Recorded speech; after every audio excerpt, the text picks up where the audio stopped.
The morning was filled with excitement as we gathered our necessities for the day's adventure.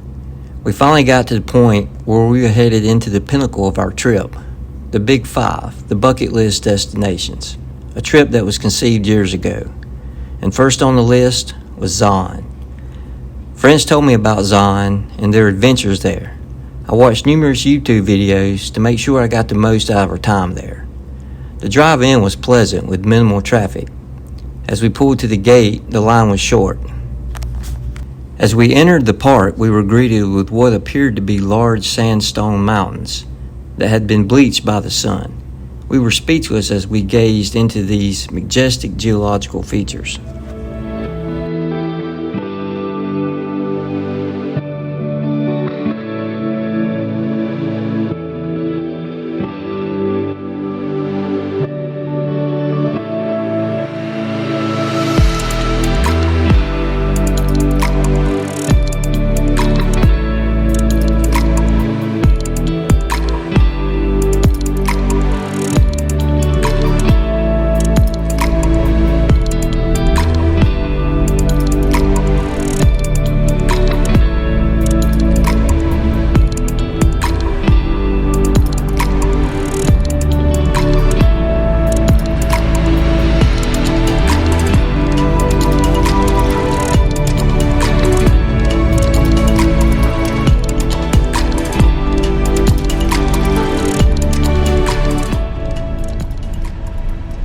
This tunnel is Mount Carmel Tunnel, which is 1.1 miles long.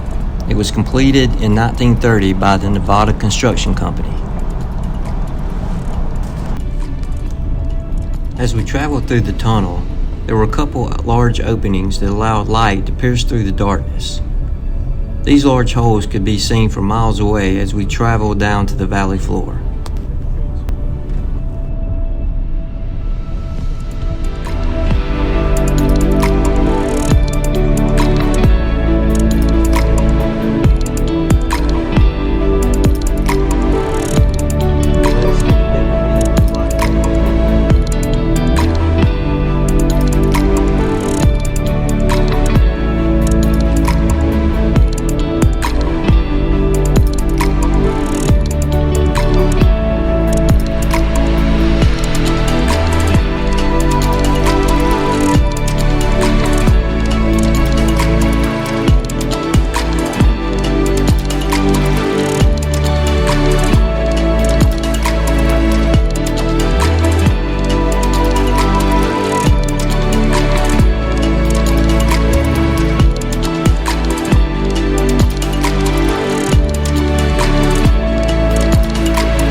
As we pulled into the visitor center, I was disappointed to discover that there was absolutely no parking places. On our third attempt, we found a 10-minute only parking spot. We pulled in, rushed up to the visitor center, got our souvenirs, and hurried back.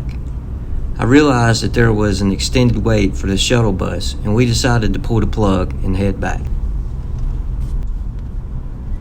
On our way out, I looked for a pull-off to try and squeeze in a short hike just to try to connect with the place and not leave totally disappointed. I have no idea what trail this is. We just pulled over and started hiking. There's so many people here. There's no parking spots.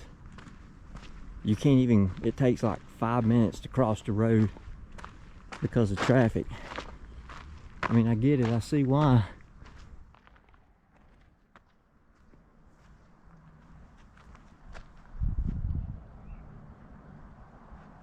The place is unbelievable. It's just so crowded.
The park is, like I said, it's absolutely crowded. It's almost takes the joy out of what you're seeing. And you know, I get it. Everybody wants to come see it. But it's however, if you can find a parking spot and you can't, just pick a trail and just go hike on it. Once you get 20-50 feet from the highway, you still feel like you're in that you're secluded and you're by yourself in a national park.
After a couple of short hikes, the disappointment diminished and we continued on with our day's events.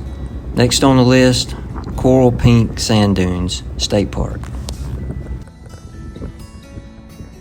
As we left the park, the terrain changed drastically from sandstone mountains to rolling green pastures. The mountains disappeared in a matter of minutes.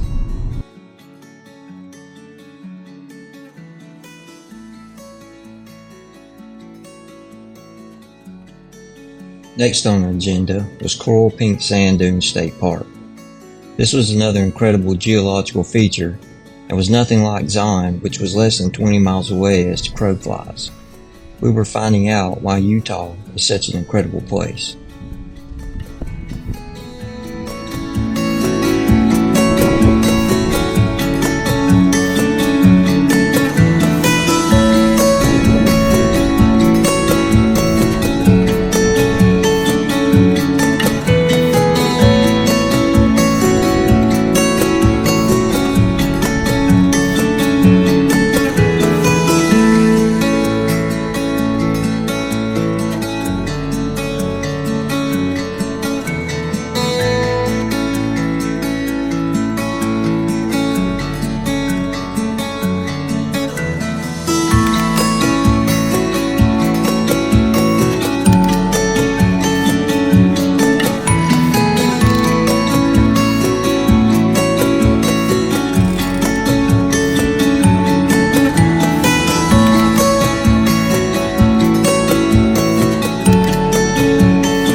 Although I was a little disappointed in my experience with Zion, there was no time to try it again.